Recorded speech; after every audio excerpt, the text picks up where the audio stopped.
feel free to share this recording with others on your team who can't be here today. I'm also doing another one of these next week. Nancy, can you throw that date and time in the chat in case folks want to share it with others at their institution? Sure. Yeah, it's July 30th at 4 p.m., but I will drop the information in the chat. You can also email me if you want a direct invite. Why don't you introduce yourself also? Sorry about that. Oh, hi. Hi, I'm Nancy Hill. I'm the project manager in innovation, working with Marion on the Johnson & Johnson Nurse Innovation Project. So I make all the Zooms and the calendar invites and do my best to make sure everyone is where they need to be when they need to be there. Cool. All right. So if there are no questions, and again, if you have questions, feel free to use the raised hand or come off of mute or throw it in the chat. But if there are no pressing questions right now, I'm just going to share my screen and jump in. So just give me 1 minute.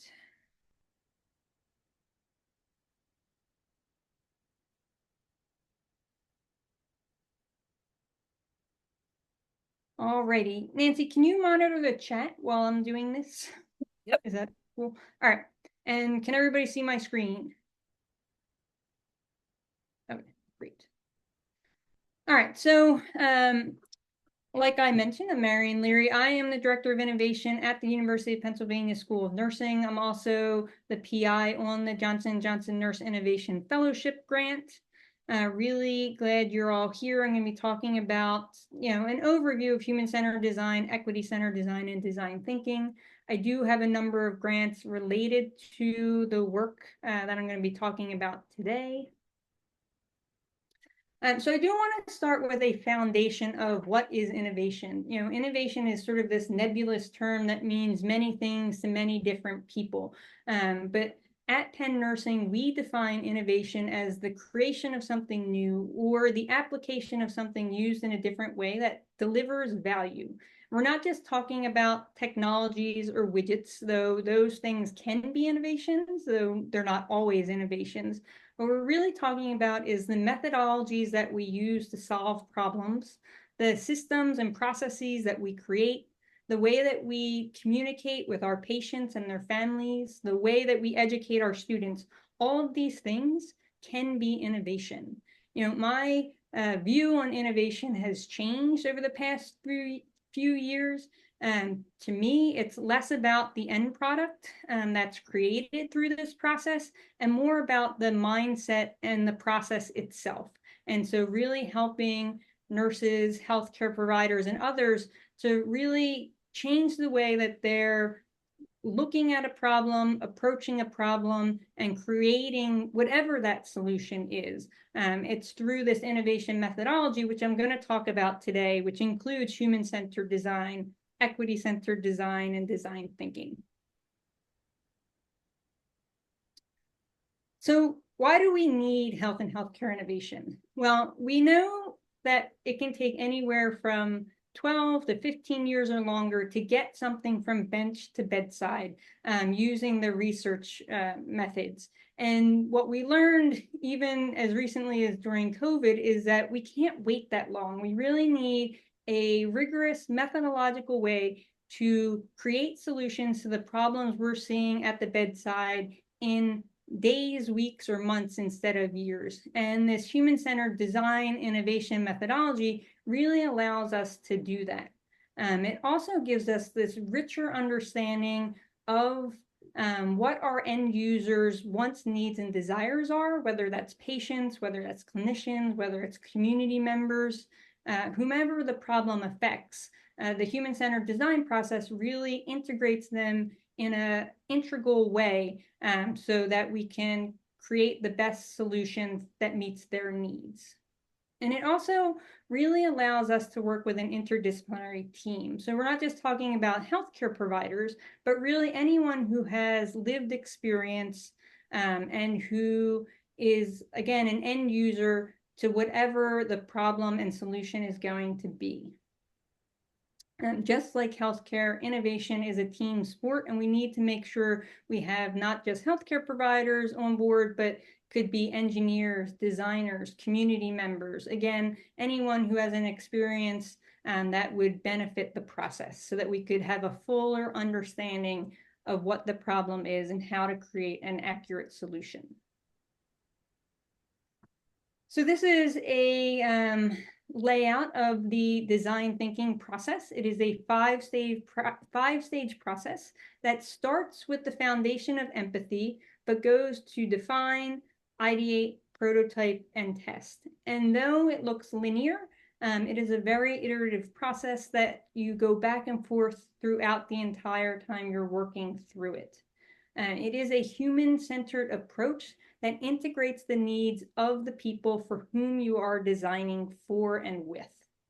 And I'm going to go through shortly a case study that walks through each of these phases in detail and what each of those phases entail. And there's another way to look at the innovation methodology and this design thinking process. It's called the double diamond method. It really focuses on designing the right things and designing things right. And if you look at, the double diamond, it diverges and converges. And this really matches the human-centered design process nicely because during each phase, so for example, the empathy phase, and again, I will get into each of these phases in much more detail, but during the empathy phase, you're really trying to understand the problem from the point of view of the people who are experiencing it. So you're diverging, you're thinking very broadly, you're doing interviews and observations of as many people who the problem affects so that you can cast a wider net and have a larger understanding of how the problem affects them. And then when you want to define what that actual problem is, you narrow down, you converge. During the ideation phase, you're trying to think way broadly about what a possible solution could be so that you can then prototype it and then narrow down to test whatever that solution is that you've created. So it's a diverging and converging approach that really allows you, again, to design the right things in the right way for the right people or population. And again, if anyone has any questions, please feel free to stop me. Nancy, if anything's in the chat and you want to stop me, please feel free.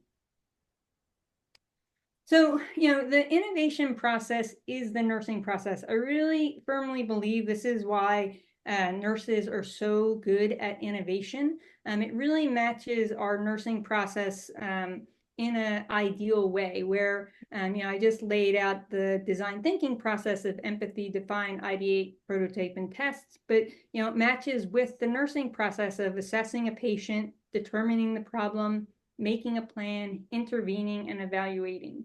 As my colleague, Dr. Kathy Bowles says, it's the nursing process, it's the innovation process, and it's why it goes so nicely together, and why nurses, again, in my opinion, are, consummate innovators. And you guys are already doing these things, you're just calling it different terms. So I teach a class at Penn Nursing called Innovation in Health, Foundations of Design Thinking. Though it's housed at Penn Nursing, it's open to students across the university. It's a flipped classroom approach to learning where students are working through a real health or healthcare problem with partners, community members, again, whoever the problem affects, to work through the design thinking process in order to create a solution. And we have mostly nursing students in this class, but a nice selection of engineering students, design students. We've had veterinary and medicine students, a lot of Wharton business students, etc. Again, it's an interdisciplinary team approach to solving problems in healthcare, hopefully led by nurses. So I bring this up to say, this is what the active learning process looks like when you're doing a human-centered design project. A lot of what I call sort of kindergarten supplies of, sticky notes, markers, pipe cleaners, tape, scissors, glue, in order to work through each of the phases of the design thinking process. And then actively, these students are creating what's called low fidelity prototypes that replicate what a potential solution might look like and how end users would interact with it. So I'm going to illustrate each phase of the design thinking process using a case study from a student group from a few years ago. Their project was called the safety gown. And I do want to just mention that this topic focuses on sexual assault. So I will be bringing up that topic throughout this case study. All right, so I'm going to do this through each phase of design thinking. So like I mentioned before, the empathy phase is the foundation of the human-centered design process. So as researchers, designers, clinicians, we're not going out and telling people what we think the problem is, but really allowing them to show us and tell us what they know the problem is so that we can co-collaboratively create a solution that meets their needs, wants, and desires. During this phase, we ask whoever is working on the teams to put their own biases and assumptions aside. And I'm going to get more into that when I talk about equity-centered design. But we're really allowing, again, this process of interviewing and observing, which takes place at the empathy phase, to drive the process and to highlight where the problem areas are occurring. And it's those problem areas that you really want to focus on, because those, again, are led by the end users who you would be interviewing and observing during this process. So the first thing I have students or anyone do who's working through the human-centered design process is to pick an overarching health or healthcare topic. Health care problems occur for large sets of people and lots of different subsets. And so you really have to narrow down who is affected by the problem and who you really want to try and solve the problem for. So for this topic, we use an activity called Define Your Audience. And I should mention, with the human-centered design process, there are already existing activities that go with each phase of the process. So put out by a number of different human-centered design and design thinking companies. So all of these are pretty standard across the design thinking process, and we're just using them throughout each phase. And the activities that I'm highlighting here aren't all of the activities I have students do, but just highlighting some of them to show you how this process works and builds on each other. So like I mentioned, we have students define their audience after they pick a healthcare topic. And so this group picked the topic of sexual assault. And then the Define Your Audience activity asks you to start to lay out who is primarily affected, who's secondarily, tertiary, and so on, affected by the topic of sexual assault. And it's from there that the students start to really pinpoint who they want to focus on as the main population for their project.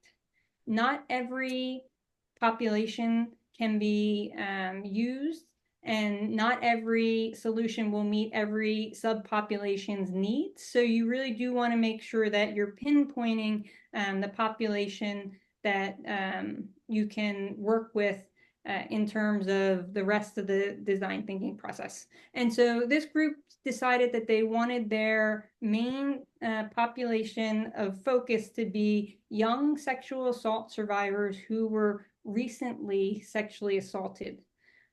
So in order to really fully understand that population, the next most important part of the empathy phase is to do interviews and observations, both with your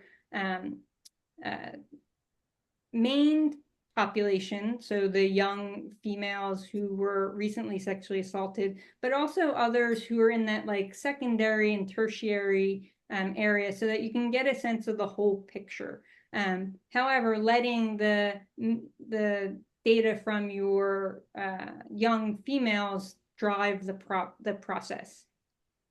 And so the students went out, they interviewed sexual assault survivors, they interviewed nurses who work at rape crisis centers, and so on, to really understand the problem from the point of view of the people who are experiencing it. And once they have all those interview and observation data, they come back and they do something called an empathy map, where if you have experience with qualitative research, you're really pulling out different themes and putting them into these buckets. So, this group, again, focused on young women who were sexual assault survivors. And from all of their interview and observation data, they pulled out what these young women said, what they thought, what they did, and what they felt, so that they could start to pick up on groupings and themes of what potential problems they may be experiencing, so that they could then start to put together something called a problem statement, which takes us into the next phase of design thinking, which is the define phase. So it is in this phase where you take all those insights from your interviews and observations to clearly define what the problem is, again, from this point of view of your end user, which is why you needed to, in the empathy phase, define who that end user is. So there are a number of, again, activities in each of these phases that I had the students work through. For example, this is a journey map, and they put together a journey map, again, using the information they gathered during the empathy phase.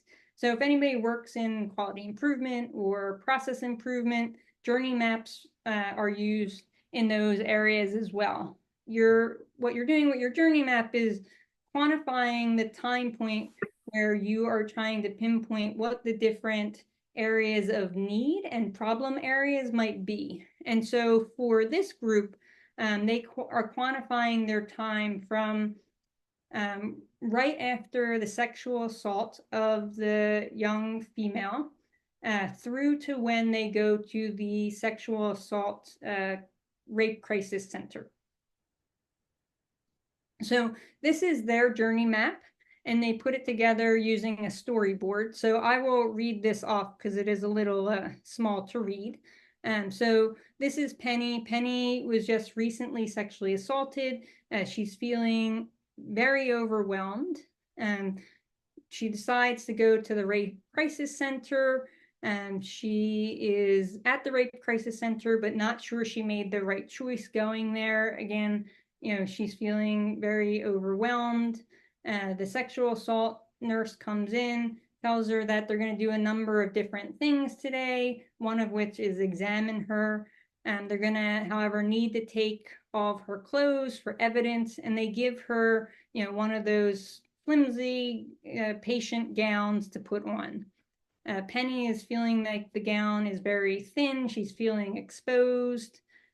She's also feeling embarrassed and wondering why she can't stay covered when the nurse examines her.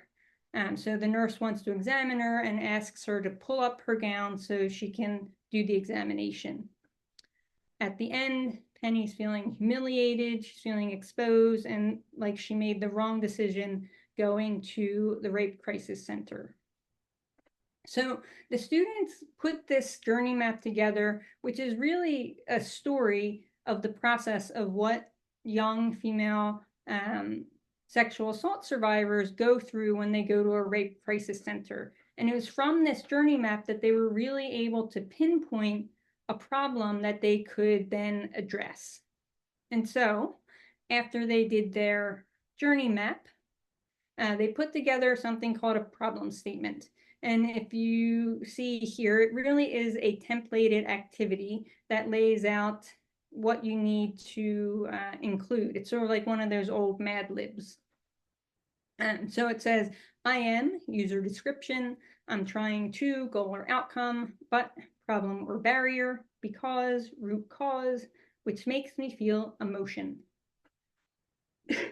So this is their problem statement. It says, I am a woman who was recently sexually assaulted. I'm trying to complete a rape exam so that I may receive necessary medical care and preserve evidence, but the exam requires me to expose myself and be handled in extremely violating ways, reminding me of the actual assault, which makes me feel incredibly violated and uncomfortable. So it's a really powerful way to, again, get to understand from the point of view of your end users what they're going through. Now, throughout the entire design thinking process, I have the students go back to the end users and make sure what they're creating from these activities actually meets, again, their actual needs, wants, and desires. So throughout any human-centered design process, you shouldn't assume that the problem statement that you're coming up with is the actual problem that the end users are having. You want to co-collaboratively work on the problem statement with your end users to make sure you're accurately understanding the problem. This is a really important part because from this problem statement is where you're going to start ideating a solution. So if you think back to that double diamond, you're creating the right thing and creating it right or designing it right. And if you're not identifying the right problem, you won't create the right solution. So leading into the ideation phase, this is the fun phase of design thinking. I mean, I think they're all fun, but this is where you really get to let your ideas run wild. I tell, anybody going through this process, you want to, again, put all of your assumptions and biases aside. This is where you really want to think outside the box, think big, think creative. Don't worry about resources. Don't worry about funding. Don't worry about physics. Don't worry about anything. During the ideation phase, you want to get as crazy as possible. Think about the double diamond again. This is where you're diverging. We have plenty of time to narrow down, but you really do want to think as big picture as possible during the ideation phase. So of course, the ideation phase starts with brainstorming, and you want to have your problem statement out in front of you while you're doing the ideation phase, especially while you're brainstorming, to make sure, again, that you're creating the right solution for the right problem. And so I have the students within their groups brainstorm individually and then come back, brainstorm together, and start to bundle their ideas together, mix and match, see what themes have come out of their brainstorming, and see if there's some new and creative ways that they've thought of to address the problem. There are a number of activities that help students to think differently, to think more creatively about a potential solution. I'm just going to run through a few of them, but I'm telling you there's no lack of them. So one of my favorites is It's Like, It's Not Like. So for example, I had a group of students that was working on how to make hospital meal delivery better for inpatients. So, they were like, well, it could be like Uber Eats, but for hospital meals. So trying to think of what already exists in other sectors and how you can incorporate that into the environment where you're working to address your specific problem. I alluded to this in the beginning. Innovation to me is not always about the most creative, original idea you can come up with, but how you can best address the problem for your population in your environment. So if there's a solution that is similar that works in another sector and that can be incorporated into your area, that is an innovative solution to your problem. Another ideation phase activity is called analogies, or what if doing X was like Y. So if you have a parent who's taking care of a sick child and they have to take their temperature, but they don't want to wake them up, well, you can ask yourself, what if taking a child's temperature was like giving them a hug? Well, if you're starting to ideate on that what if statement, you could potentially then get to a solution of, well, what if there's a blanket that changes colors based on the child's temperature? Another ideation activity is inspirations. So thinking about your problem as if you were, say, the company Airbnb or Netflix, or if you were a fictional character like Willy Wonka or Batman. Then you're able to think about the problem from that lens and come up with solutions that you may not have thought of just during a normal brainstorming activity.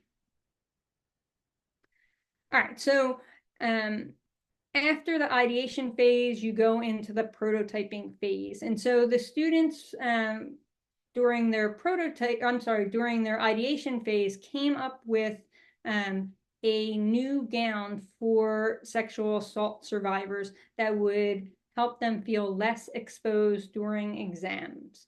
And so during the prototyping phase, the students create what's called a low fidelity prototype. A low fidelity prototype is something that is created quickly and cheaply, that can be iterated on in the moment, but that end users can test and interact with to give you accurate feedback. A lot of times, depending on if it's a physical prototype, you're using things like cardboard, Play-Doh, again, some of those like kindergarten supplies. If it's a website or an app or technology, there are online programs you can use to create low fidelity prototypes of digital applications. Like I said, this group came up with something they called the safety gown. So during the prototyping phase, the first step is to get visual and draw out what they envision their solution is going to look like. And so they created a gown that is modular, so that as the young women are being examined, they don't have to expose their whole entire body, and they don't have to be re-traumatized. And so if you look at the drawings on the board here, these little dots all represent buttons that can be opened and closed in different areas. So if the stomach needs to be examined, they can just lift up this little part here. If any of the chest or breasts need to be examined, just this little part here can be pulled up or down, keeping the rest of the sexual assault survivor covered. I do want to mention here that the students were really thoughtful in paying attention to what they heard and saw during their empathy phase. And this is really important as you walk through the process. Again, all of these things build on each other. So as they were doing the interviews and observations, a number of the sexual assault survivors mentioned that zippers, Velcro, certain types of buttons being opened and closed was really re-traumatizing for them. It sounded like their sexual assault. And so the students took that to heart when designing this gown, and worked with one of our materials librarian to find these magnetic buttons that were basically soundless as they opened and closed. So it was, again, not to re-traumatize these young women, and to make an end product that met their needs, wants, and desires. So after you create your drawing or sketch of your solution, you then move on to what's called rapid prototyping, creating a life-sized version of your solution that can be interacted with your end users.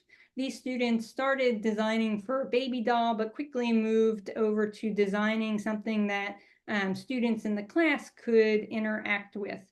They created this just out of old bed sheets, out of safety pins, and some stickers to highlight where the different modular components would be included. Once they created that low fidelity prototype, we then you go into the final phase of design thinking, which is the test phase. This is where you give over your solution to your end users so that they can interact with it, give you feedback, and you can iterate and include the feedback in the end product.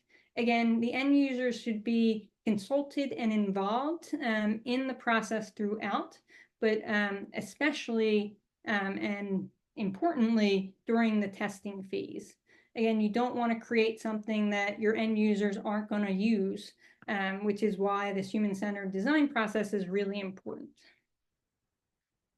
So the students do live prototyping. Again, this is a low fidelity prototype of their gown. These little stickers here show how it's modular, and they have, individuals go through and put the gown on, open it up, and give feedback. And feedback is captured on something called a feedback capture grid. You get your end users to tell you, what they liked, what they didn't like, questions they had, maybe some other ideas that you can incorporate to meet their needs. And they also tell you what they like, what you wish, and again, what if your solution could do X, Y, or Z. You take all that feedback and again, you redo your low fidelity prototype and you test it again. And this is an ongoing process that you do with your end users until you get to your minimally viable product that you can then put out and test for real. So this is the team of the safety gown. I like to give them the credit because they did all the hard work. Before I move on to the equity center design portion, does anybody have any questions?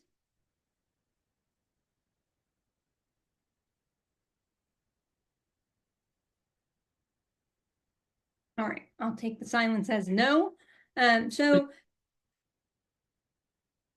equity-centered design is incorporated into the human-centered design process, and it's really a way to collaborate with your end users to design equitable and just systems for all patients and communities. So if you notice here, we're adding two phases to the process, a notice phase and a reflect phase. And again, similar to the design thinking process, though it looks like these two are bookended, they really do flow throughout the entire process. The main points of equity-centered design is twofold: to acknowledge your own positionality on the team and the positionality of those on your team, but also to notice, the dynamics of your team, who's at the table, who's not at the table, whose voices are being silenced, whose are being raised.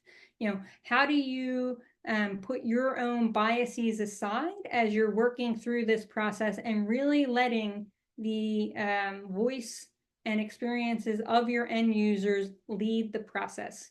It is really hard for nurses, for senior nurses and nurse leaders who rightfully think they know what the problem is and what the solution is, to put their assumptions and biases aside, trust the process, and let the end users lead the direction of the process. And so using this equity-centered design framework really allows the teams to take a step back and again, do that acknowledgement and then notice throughout the process all of these different things.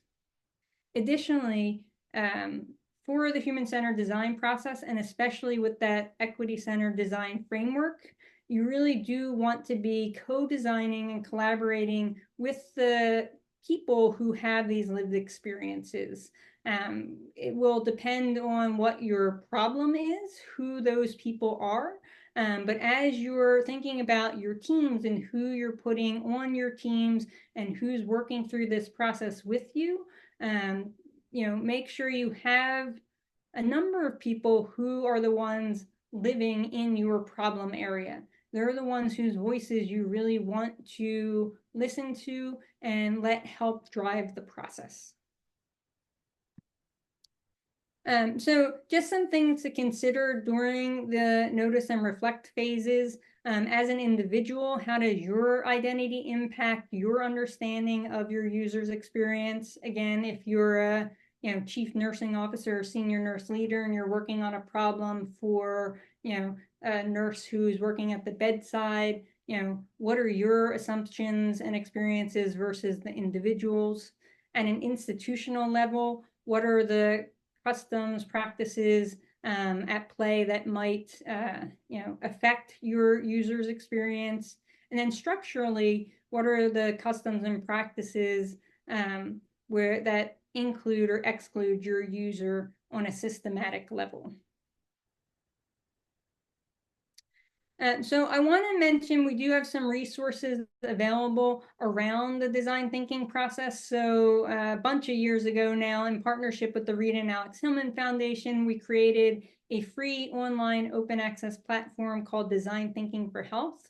This platform allows nurses and others to work through the human-centered design process. We have original content, so lecture videos, case study videos, podcasts, and more that talk about each phase of the design thinking process, along with all of those activities and more that I listed in this presentation. In September, we are relaunching the Design Thinking for Health site with a focus on equity-centered design and health equity. So we're adding 2 new phases to the content that's on the site already. We're adding a notice phase and a reflect phase, as well as an overview on what equity-centered design is. We've also reworked all of the design thinking phases to include an equity-centered design and health equity framework. We now are thinking about this more broadly as a 7-stage process where, again, you have that notice and reflect phase at the beginning and end, but really that flows throughout each phase of the design thinking process. We have lots of cool new videos and documentaries that will be on this site. So I highly recommend when we launch in September, I'll make sure everyone knows, but that you check it out and share it with your colleagues at your institutions. Again, it's free. It's online. It is sort of an asynchronous platform where anyone can learn this process. And it is open source. We do have a Creative Commons license, so anyone can take the entirety of it and create a course around it, or take components of it and include it in existing workshops and sessions that you do at your institutions. All right, with that, I am happy to answer any questions.